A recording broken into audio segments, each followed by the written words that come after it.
He's about to give his crush a gift when the jealous school bully snatches it and tosses it out onto the frozen lake. The moment he swallows his pride and picks up the snow globe, the ice suddenly cracks beneath his feet. The freezing water engulfs him in a heartbeat. No matter how hard he struggles, the ice overhead cuts off any hope of escape. On the brink of death, his superpower awakens, and taking the water with him, he teleports straight into the school library. Everyone around stares in shock. Just as confused as they are, he scrambles to his feet and shivers his way home. Head down, his alcoholic father sees him soaked and miserable, but instead of showing the slightest concern, he furiously orders him to kneel and mop the floor dry. The instant his father opens the door, he teleports right back to the library, the jump leaving ripples hanging in the air. That's when David finally realizes he may have awakened one hell of a superpower. So he starts secretly practicing his teleportation. At first, it's a mess. He can't control the distance at all. But with constant practice, he can soon jump precisely to anywhere within sight. Then one day, seeing the Empire State Building in a magazine brings back a childhood memory of a trip there with his mother. He actually crosses hundreds of miles, straight to the top of the Empire State Building. Turns out wherever his heart longs to go, he can be there in a flash. And in that moment, David knows his life is about to change forever. His mother walked out when he was little, driven away by his father's terrible temper. Now he's determined to escape this home for good, even if it means leaving behind his first love, the only good memory he has of this small town. David? New to New York, he rents a cheap apartment, but he soon runs into a serious problem. His savings are almost gone, and since he's underage, no one will hire him. With nowhere left to turn, David thinks of the fastest way to get cash. Standing outside a bank, he keeps psyching himself up. He pretends he needs the restroom, so the guard walks him right past the vault, and in the few seconds before the vault door closes, he burns every detail of the inside into his memory. That night, with everything ready, he pictures the vault exactly as he memorized it.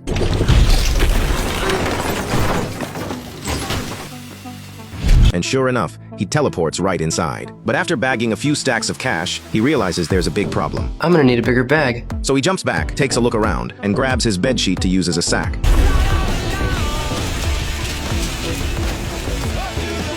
Soon, his tiny apartment is carpeted with cash. Overjoyed, David lies back on his sea of money, and his brilliant new life is only just beginning. Years later, thanks to his power, David lives in a luxury downtown NY penthouse. It's packed with high-end cars and designer watches. He even has a dedicated storage room, stacked with cash from all over the world just for fun. By now, David has completely mastered teleportation. When he walks into the lobby carrying an umbrella, the doorman reminds him there's no rain today. David just gives a knowing smile, and then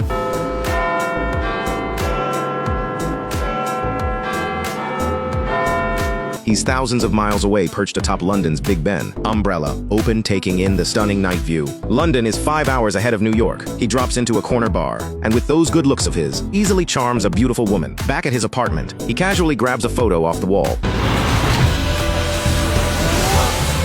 1 second, he's surfing in the Pacific. The next, he's sitting on the Sphinx, sipping tea in the sun without a care. He figures life will stay this sweet forever, until one day, the moment he gets home, he notices someone's been at his table. Don't run. 8 years we've been looking for you. This guy calling himself the chief is clearly bad news. David tries to show him the door, forgetting it opens outward. You need some help with that? Been a while since you used a door, huh? The chief gets straight to the point. He's had his eye on David. Ever since that very first bank robbery, he spent years hunting jumpers just like him. This conversation's over.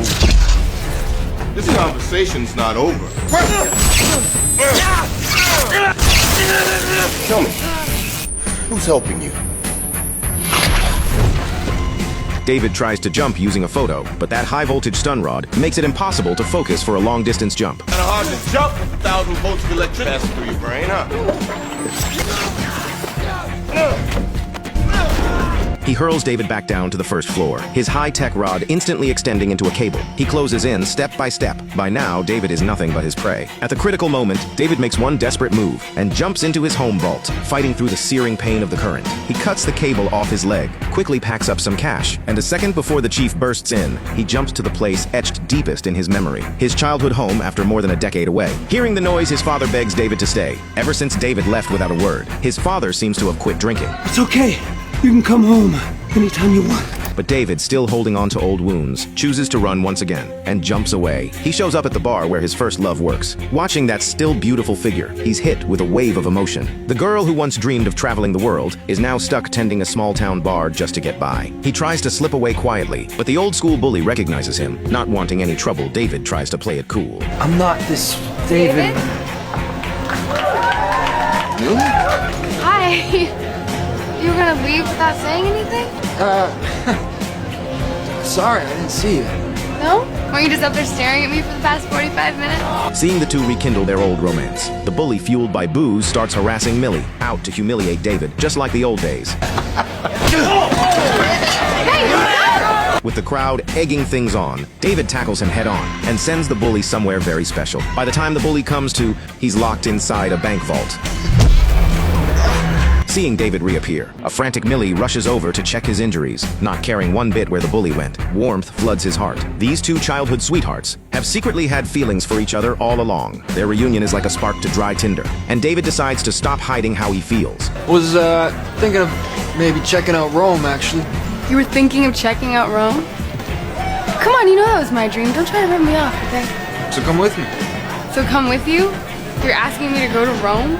I mean, only if you want to skip the boring parts. But Millie never saw this coming. David flies her out first class, with a private car waiting on arrival, and even a presidential suite at a 5-star hotel. Millie is curious what David's been up to all these years. David just brushes it off, saying he's nothing more than an ordinary bank clerk. Sure, her childhood sweetheart is shrouded in mystery, but a woman in love has a way of overlooking an awful lot. And that very night, the two finally become a couple. Come morning, David wants to make Millie's childhood dream come true, a visit to the Colosseum in Rome. But as luck would have it, it's closed for maintenance, so he simply teleports in and opens the staff entrance, giving her a private tour of the whole place. But just as David makes an excuse to step away and is about to open one last door, a curly-haired man suddenly stops him, mocking him for having the nerve to be off playing Romeo. David wants answers. Did you think you were the only one? Turns out this curly-haired guy is a jumper too. He's been watching David for a long time, at that bar in London, at his first love's bar, and now this trip to Rome. The flashy way David throws his power around is, in his eyes, nothing short of asking for it. But they've noticed.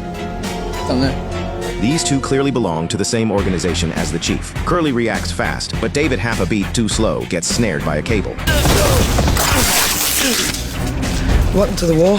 Curly's jumping skills are clearly on a whole other level, blinking in and out of space. He takes down both hunters in no time.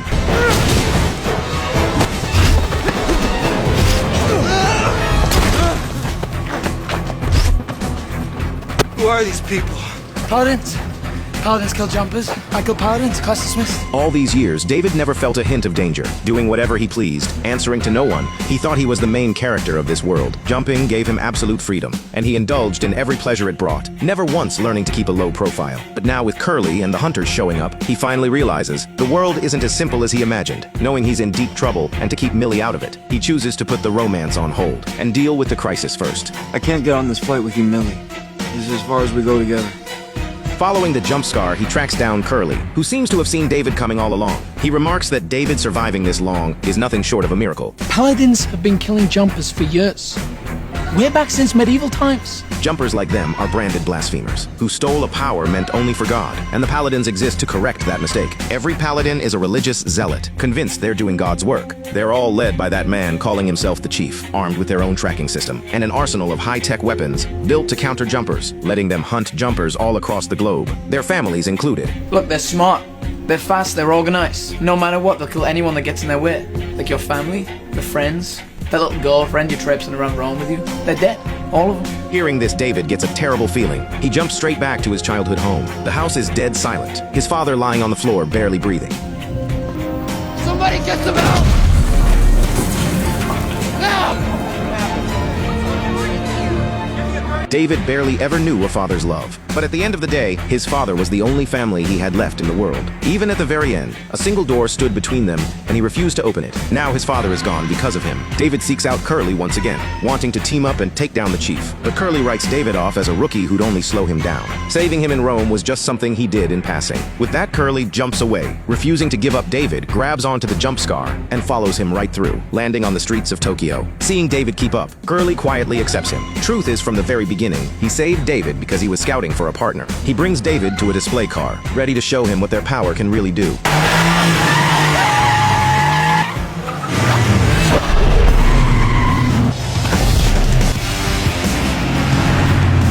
Might want to hold on, son.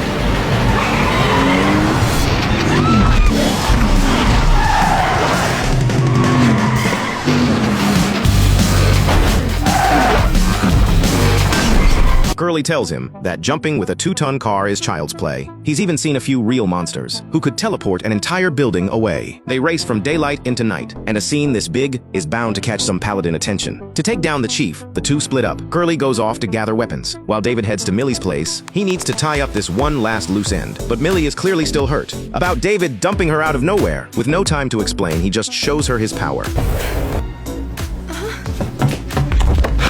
Millie, I'm sorry.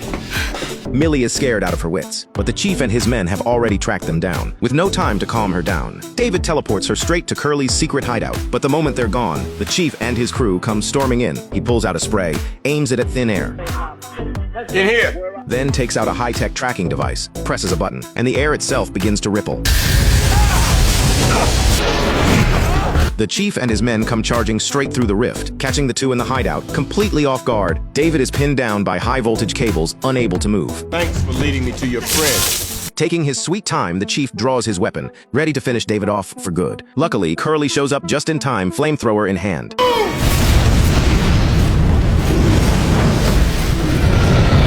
Giving the chief no time to react, Curly keeps on jumping.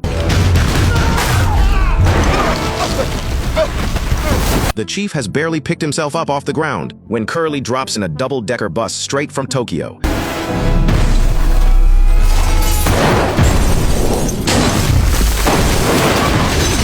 Before the chief can even process this whirlwind of moves, Curly raises the flamethrower once more, driving him back into the apartment.